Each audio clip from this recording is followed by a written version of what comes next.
in a back street in Leeds, the rehearsal studio of the Mekons.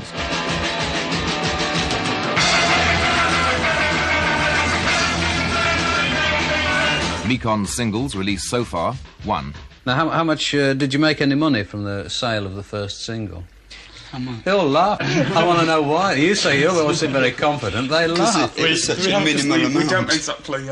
we're not on the verge of retirement yet. £40. Yes. Is the... No, we made £100. Oh, that's all, is it? Yes. Yeah. Why bother making a record in the first place? It's a key part of a career.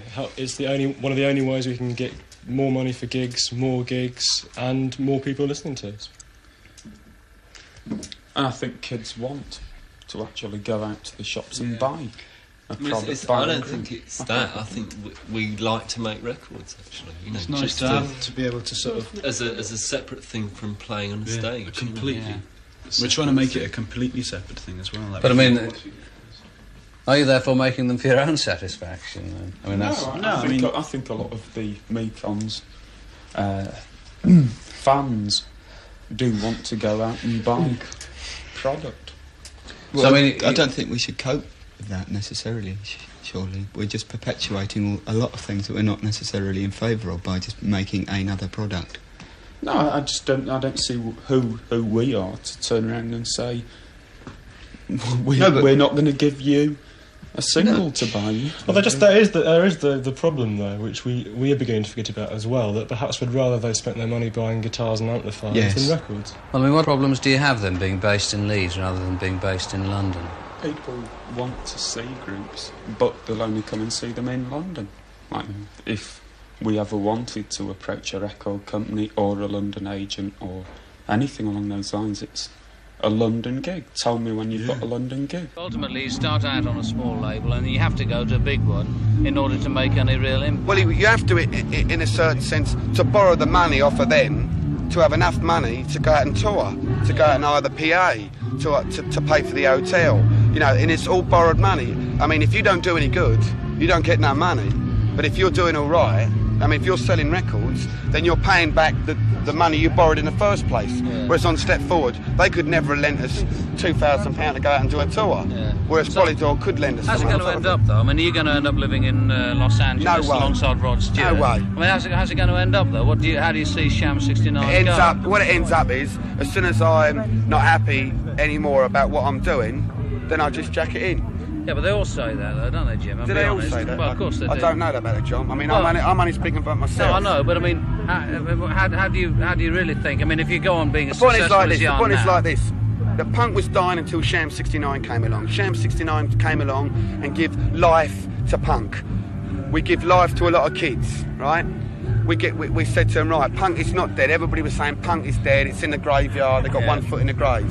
We said, no, it's not got one foot in the grave. You've only got to look now. You've got Jilted John on top of the Pops. Yeah. You've got Susie and the Banshees being played on Radio 1. You've got the Lurkers on top of the Pops. That's true. They're all being given a chance now. Whereas if Sham 69 hadn't said, right, we want to go on top of the Pops to prove that you're not going to sweep us under the carpet, you're not going to destroy us, it's far better going on top of the Pops. And an old lady saying, oh, what's that? You know, they go like, you know, get him off, you're not watching him. And the little kids say, yeah, I want to watch him. You know, don't you switch it off. Then go on and say a programme like Revolver, stuck at 11:15 at night. So you go on top of the Pops and there's kids from 10, right, to 15 that can't get in the gigs, can see it. But 11:15 on Revolver, they're not going to be able to see you. Because their mums are going to say, come on, son, off to bed. Bedtime now. You know, or they're down at discotheques. Connection somewhere. If a band want to change a lot and keep changing their music and doing different things, I think it's a bad thing actually if you start getting on playlists and offered top of the Pops and that. Yeah. I'd sort of turn it down. Well, I hope I would anyway. I hope I wouldn't get drawn into that. Where do you see, I mean, not just alternative television, but the bands that you still have faith in and the bands that you record? I mean, what would you like them to be doing in a couple of years' time? I'd like them to be still independent and independently be able to put out albums quite easily. That's, I mean, see, I can't speak for all of the bands because, I mean, what has happened to a few of our bands, like Sham 69, you know, when we first met them, well, they were nothing, you know, we put out a record, Polydor interested, and now they're on Polydor. I mean, individual bands do want to go and be signed up. I always advise against it. I always say, oh, no, lads, you know, stick with us. I felt quite lost when the Clash signed to CBS because I thought, surely, especially when I started doing it myself, a step forward, like with help, obviously financial help. I thought surely if I could have done it, the Clash could have done it, you know. On the other hand, of course, you could say that the bands are signed to the big record companies are now getting more attention and getting more money as well. I mean, I realise they're getting... Yeah, possibly, yeah, but I'm always surprised. I mean, I saw a Buzzcocks news story the other day in Sounds, and it says the Buzzcocks are trying their best to keep the ticket prices to a minimum of £2.50. Yeah. And that to me is outrageous. I mean, we've done like a month of gigs for nothing, and if we can do it, like ATV, like we haven't been signed up with no big money. If we can do it, they can.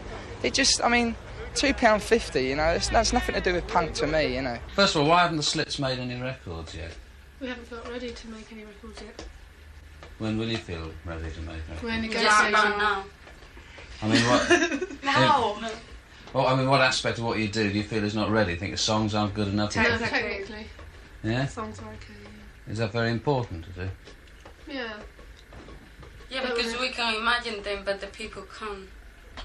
We know what we're supposed to sound like, but it's not, we don't want to listen to horrible records. We make records, we want to make a record that sounds great, you know, that we think a record should sound like, which isn't like loads of mistakes and... Well, I mean, are you looking for a lot of money then, or would you sign with a small record company with people who couldn't afford to give you a big advance? Don't know. It's not only the money what matters. I mean, we're trying to get as much as possible. But Like it's not only all the money. all round as much as possible. Money, freedom.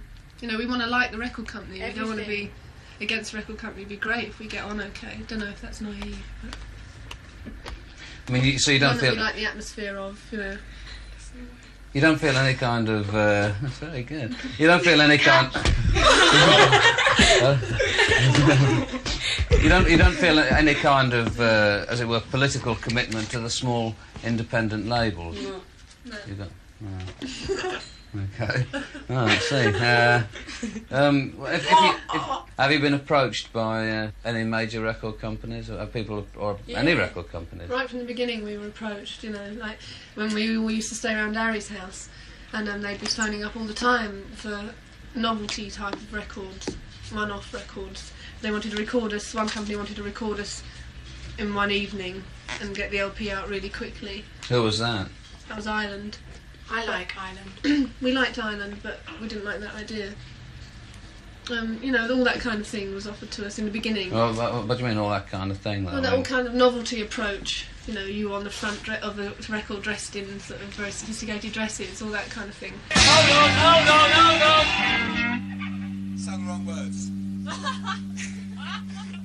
Don't matter. Did you go around all the major record companies? We went round to... The only major we thought was any good was United Artists, because, you know, they had the Buzzcocks, who we sort of think are pretty good. And they sort of showed a bit of interest at first, and then they said, well, we're just not commercial enough.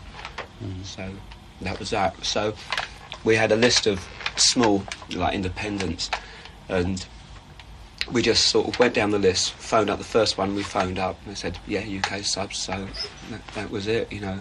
Yeah. We didn't bother about any others, and they gave us a really good deal. 40%. And complete artistic control. Right, yeah, well, and that's the main thing, yeah. What are the disadvantages of being on a small label? We're going to remain poor for another 2 years, maybe. But, I mean, you know, we don't care. We're in it for the art, aren't we? But to what extent poor? I mean, how difficult is life going to be for you? We won't know until they start selling. It depends on how many they sell, really. Yeah. I mean, we're not going to be like, you know, sort of a lot of other bands. They're going to get a record out, and they've got management and everything. It's going to buy them lots of nice equipment, and they're going to go up and down the country, and they're going to go out for, you know, maybe only a couple of £100, and they're going to have all this gear, and it's going to cost them about £500 to do a gig. Yeah. But we're not going to do this. We went down to Brighton the other day. We done a gig for £14 and we lost £2. Yes. So but again, this is dictated by circumstances. Well, yeah, but we're going to keep it that way. We're not going to get all this arty-farty, you know, loads of gear and that. We're just going to carry on as we are.